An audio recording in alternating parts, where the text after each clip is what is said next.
بسم اللہ الرحمن الرحیم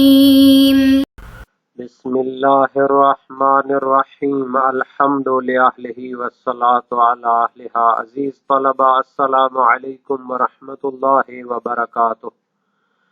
شرح المعول کتاب الصلاۃ درس نمبر 408 میں کثیر الشک کے متعلقہ دیگر مسائل پر گفتگو کی جائے گی۔ واجب نماز میں واقع ہونے والے خلل کے احکام زیر بحث ہیں۔ شکوک کے متعلقہ مسائل بیان ہو رہے ہیں۔ کثیر الشک کے متعلقہ بعض دیگر مسائل اور فروعات پر گفتگو ہوگی۔ عبارت کی توضیح اور تجزیہ بھی پیش کیا جائے گا۔ ترتیب کے مطابق سب سے پہلے عبارت کو دیکھتے ہیں۔ فرمایا وَسُقُوطُ سُجُودِ السَّهْوِ لَوْ فَعَلَ مَا يُوجِبُهُ بَعْدَهَا أَوْ تَرَكَ وَإِنْ وَجَبَ تَلَافِي الْمَتْرُوكِ بَعْدَ الصَّلَاةِ تَلَافِيًا مِنْ غَيْرِ السُّجُودِ۔ کثیر السہو ہونے کے فوائد اور عملی ثمرات پر گفتگو ہو رہی ہے۔ شہید ثانی جو ہے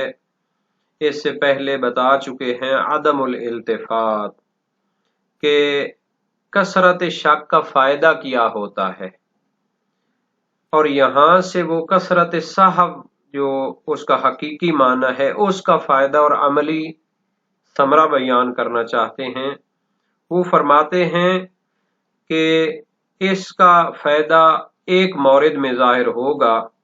وہ یہ ہے کہ کثیر السہو شخص جو ہے اگر سہون کسی کام کو کرتا ہے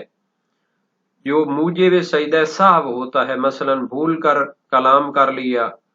یا بھول کر ایسا کام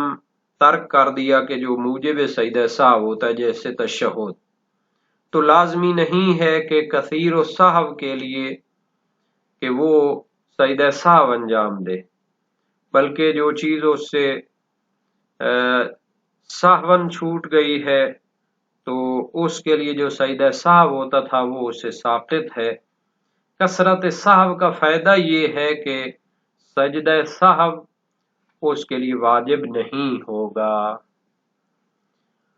تو اس عبارت میں یہی کہنا چاہتے ہیں وَسُقُوطُ سُجُودِ السَّهْوِ لَوْ فَعَلَ مَا يُوجِبُهُ بَعْدَهَا۔ سہو کے سجود جو ہوتے ہیں وہ ساقط ہو جائیں گے۔ لو فعل اگر انجام دے ما یوجبہ ایسا کام انجام دے جیسے نماز کے اندر اگر اس کو ساون انجام دیتا تھا تو وہ موجب سجود سہو ہوتے تھے، بعدہا نماز کے بعد اس کو سجدہ سہو کو انجام دینا پڑتا تھا۔ او ترکا یا کسی ایسی چیز کو ترک کرے نماز کے اندر سہون کہ جس کو سہون ترک کرنے سے سجدہ سہو واجب ہوتا ہے، لیکن اگر وہ کثیر السہو ہو چکا ہو تو اس سے وہ سجدہ سہو ساقط ہوں گے۔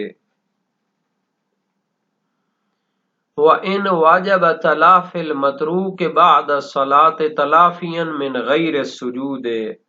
اگرچہ کہ جو چیز اس نے کثیر السہو ہونے کی بدولت ترک کر دی تھی نماز کے اندر، تو نماز کے بعد اس کی تلافی اور جبران کرنا واجب ہوگا اگر اس کو یاد آ جاتا ہے۔ تلافین من غیر السجود، اس کام کو تلافی اور جبران کرنا ضروری ہوگا لیکن اس کے ساتھ سجدہ سہو کرنے کی ضرورت نہیں ہوگی۔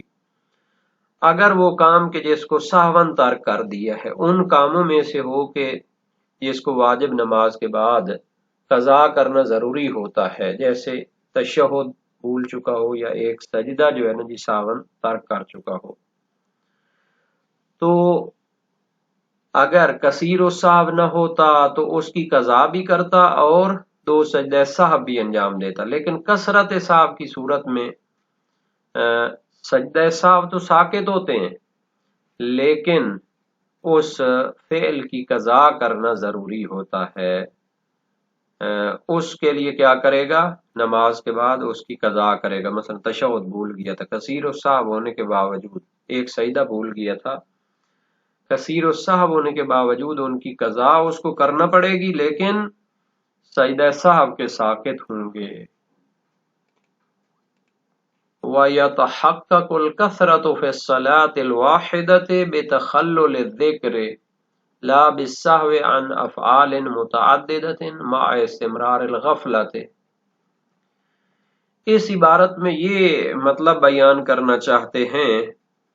کہ کثرت سہو جو ہوتا ہے وہ ایک نماز کے اندر بھی ثابت ہو سکتا ہے اور کئی نمازوں کے اندر بھی ثابت ہو سکتا ہے۔ تو یہاں پر ایک نماز کے اندر کثرت سہو جو ہے اس کو بیان کرنا چاہتے ہیں، کس طرح وہ کثرت سہو ایک ہی نماز کے اندر ثابت ہوگی۔ تو اس کا یہ ہے کہ ہر سہو کے بعد اس کو یاد آ جائے اور توجہ اس کی ہو جائے کہ وہ سہو کر چکا ہے، تو جب وہ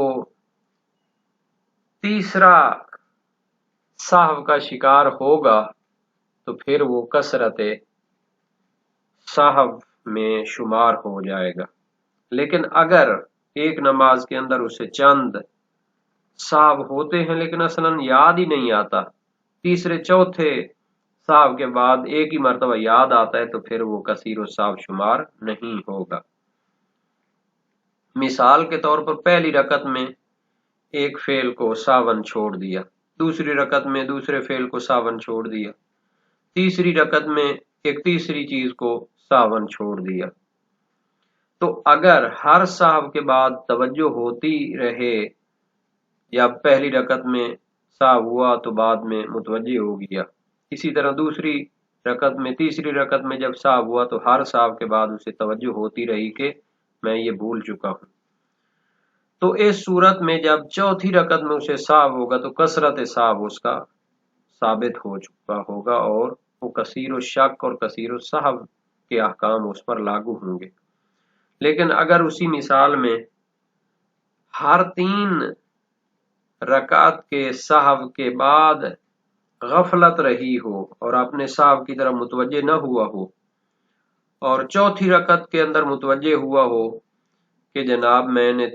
تمام رکعتوں میں ایک ایک سہو کیا ہوا ہے، تو پھر وہ کثرت سہو شمار نہیں ہوگا، بلکہ وہ سب جو ہے ایک سہو شمار ہوں گے، اگرچہ اس نے کئی فعل چھوڑے ہیں۔ یہ اس طرح جیسے انسان ایک رکعت سہون ترک کرتا ہے کہ یہ ایک سہو شمار ہوتا ہے، حالانکہ ایک سہو میں ایک رکعت کے ضمن میں کئی اس سے فعل ترک ہو چکے ہیں، ذکر بھی، رکوع بھی، سجود بھی۔ تو خلاصہ یہ ہے کہ تحقق کے کثرت سہو یا کثرت سہو کو ثابت ہونے کا معیار یہ نہیں ہے کہ کتنے افعال اس نے سہو کے ذریعے ترک کیے ہیں، حالانکہ اس کو ان تمام سہو سے غفلت حاصل تھی، بلکہ معیار یہ ہے کہ ہر فعل جو وہ سہون ترک کرتا ہے اس کے بعد توجہ اس کو ہوتی رہی ہے یا نہیں ہوئی۔ وَيَتَحَقَّقُ الْكَثْرَةُ فِي الصَّلَاةِ الْوَاحِدَةِ بِتَخَلُّلِ الذِّكْرِ۔ ایک نماز کے اندر بھی کثرت سہو ثابت ہو سکتی ہے جب ہر سہو کے بعد اسے یاد آنا موجود ہو، لا بالسہو عن افعال متعددۃ مع استمرار الغفلۃ، نہ کہ بہت سے افعال کو سہو کر لیا ہو لیکن غفلت مسلسل رہی ہو، تو پھر وہ کثرت السہو میں شمار نہیں ہوگا۔ وَمَتَى ثَبَتَتْ بِالثَّلَاثِ سَقَطَ الْحُكْمُ فِي الرَّابِعِ وَيَسْتَمِرُّ إِلَىٰ أَن تَخْلُو مِنَ السَّهْوِ وَالشَّكِّ فَرَائِضُ يَتَحَقَّقُ فِيهَا الْوَصْفُ فَيَتَعَلَّقُ بِهِ حُكْمُ السَّهْوِ الطَّارِئِ وَهَكَذَا۔ مَتَى ثَبَتَتْ بِالثَّلَاثِ، جب 3 قسم کے صحب اور شک انسان کو ہو جائیں اور کثرت صحب ثابت ہو جائے، ساقط الحکم فی الرابع، جب چوتھی مرتبہ صحب ہوگا تو اس کا حکم ساقط ہوگا، یعنی پھر اس کی پرواہ نہیں کرے گا اور اس کے لیے کثیر الصحب یا کثیر الشک کے احکام جاری ہوں گے۔ وَيَسْتَمِرُّ إِلَىٰ أَن تَخْلُو مِنَ الصَّحْوِ وَالشَّكِّ فَرَائِضُ، اور وہ اسی حکم پر جاری رہے گا یہاں تک کہ صحب اور شک سے اتنے فرائض خالی ہوں، یتحقق فیہ الوصف، کہ جن میں وصف کثرت و شک ثابت ہو جاتا تھا، یعنی اگر کثیر و شک ہونے کے بعد 3 فرائض میں اسے صحب اور شک طاری نہ ہو